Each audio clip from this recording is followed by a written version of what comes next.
Clusterwink. Flashing shell. This yellow-brown snail can be found in Australia. When disturbed or knocked around, the clusterwink starts flashing with a blue-green light. It's kind of like a burglar alarm. No one is exactly sure what the flashing accomplishes though. Is it trying to scare away predators? Or maybe it's calling to the predators of the predator that's messing with it. Or it could be communicating to its fellows with some sort of snail Morse code. Science doesn't really know. But what they do know is that its shell diffuses light better than any man-made material ever. The clusterwink has a light-emitting organ, and the shell's scattering effect is so good that every part of the shell lights up. The crystalline structure converts a pinprick of light into a beacon. In the film industry they use diffusers to scatter light to illuminate shadows. Science is now looking for a way to duplicate this effect so that we can have ultra-efficient lampshades. Scalyfoot gastropod. Iron shell. The scalyfoot gastropod is probably the worst snail name ever invented. Especially for one of the most incredible organisms on the planet. How many creatures can you name that have an iron shell? None. No creature can grow a metal sheath around itself, except Scaly G living nearly 2,400 meters, 8,000 feet, below the ocean's surface, near hydrothermal vents. The scalyfoot gastropod incorporates the heavy metals floating in its habitat into its shell. The result is a sophisticated three-layer design that can withstand incredible forces, the outermost layer of which is made of iron sulfide. The middle layer is a spongy shock absorber. The SFG's primary predator is the sinister crab. Scientists believe that not only can this iron snail resist the crab's crushing grip, but that the heavy armor might even blunt the claws, doing real damage to the crab.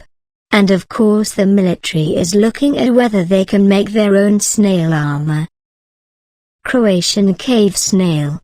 Transparent hitchhiker. Croatia has one of the longest cave systems in the world and much of it is still unexplored. Recently, researchers found the world's first transparent snail 900 meters, 3,000 feet, underground. It has no eyes and no pigment in its shell or flesh. Since there's no light, this little guy doesn't need all those fancy surface dweller accoutrements. It's also incredibly slow, even by snail standards, moving at best a few centimeters a week. It mostly just travels in a circle anyway, grazing on lichens and fungi. However, researchers believe that they may hitch a ride on mammals or take a ride in the cave's drainage system. Basically, it uses the local subway to get around. Humpbacked conch snail. Jumping. How does a snail escape a predator? The short answer is, they don't. One of the rules about snails is that they are slow. It's not like they can just get up and run away. A snail's choices are pretty much either to hunker down in their shell and hope for the best, or die. There is no in between. Unless you're the hyperactive humpbacked conch snail, living in Australia's Great Barrier Reef. When trouble comes a-calling, the humpbacked conch jumps away. They don't have knees or anything, but when threatened, they extend a mucus-laden pseudo-foot and hop to safety. They're hunted by the deadly venomous cone snail, which we've covered before. When they sense the odor of their arch-nemesis, they start hopping like crazy. They can move extremely fast, too. Violet snail. Bubble raft. Violet snails are another species that lives in the briny depths. And like all snails, one of its main problems, apart from how good they taste sautéed in butter, is that they're slow to get around.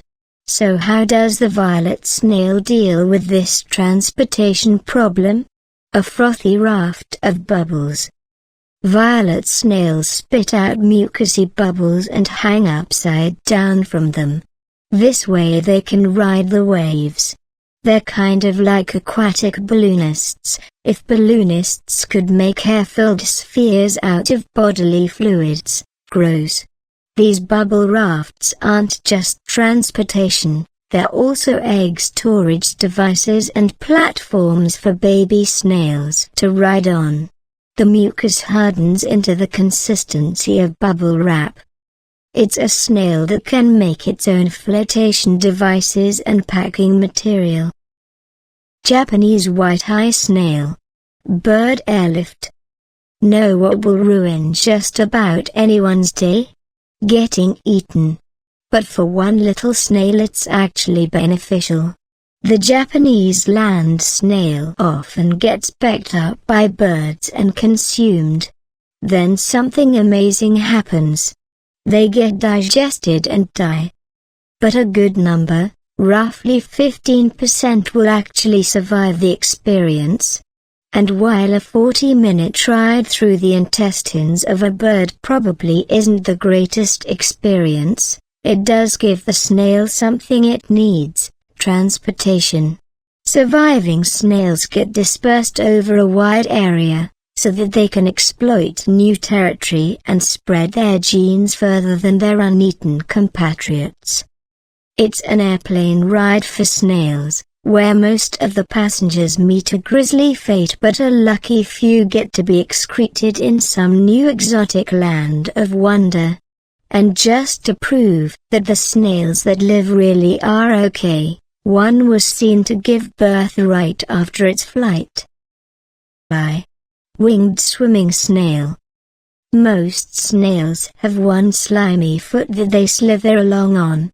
The Antarctic sea butterfly has adapted far better to an aquatic lifestyle by turning that pad into a pair of little wings.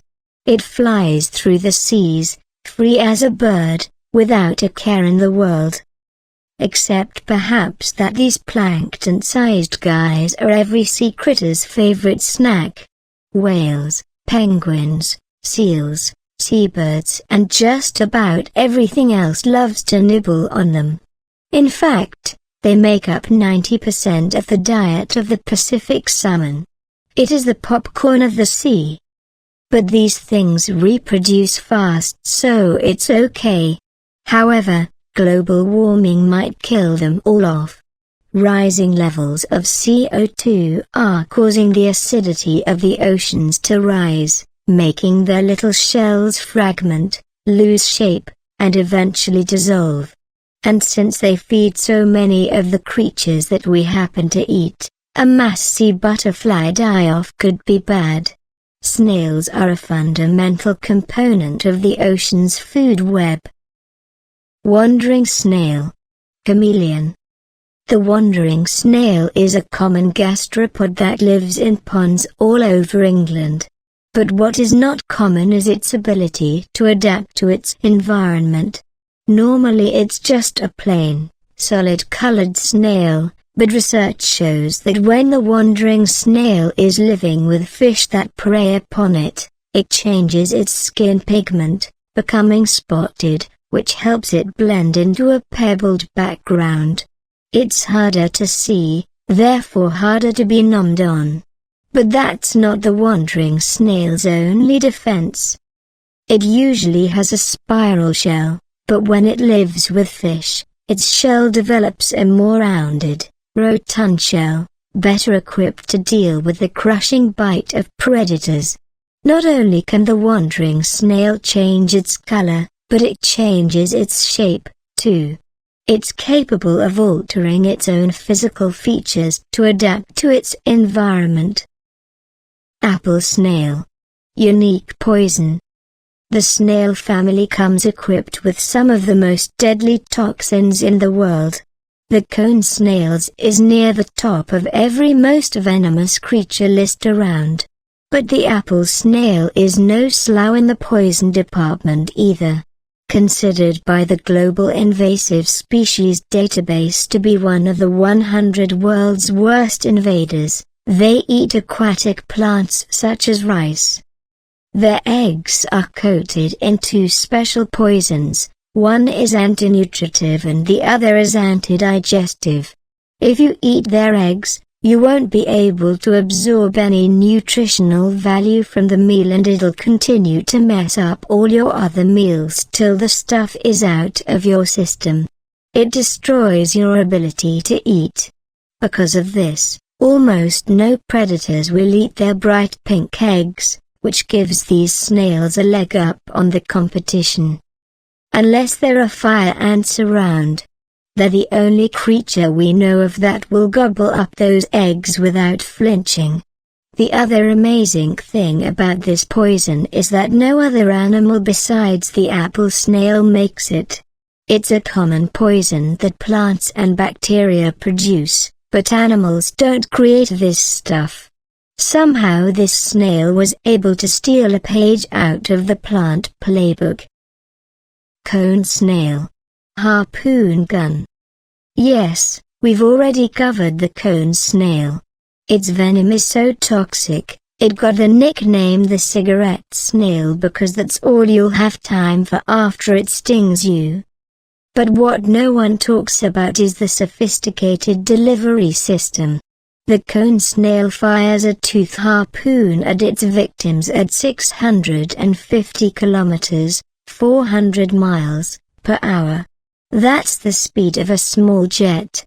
When a fish comes swimming along, it extends a small, tube-like proboscis. Sensing whiskers at the tip feel for prey. Once they sense something edible, the cone snail launches its venom-filled tooth spear in 250 milliseconds. That's faster than the blink of an eye, much too fast to see. The tooth is connected to a thin cord, and if it hits, the snail uses it to reel in its catch. What happens if the cone snail misses? It spits out that tooth and loads another. This critter has its own ammo. How many animals can say that? It's one of the most poisonous little beasties on the planet and it has a hydraulic harpoon with a clip.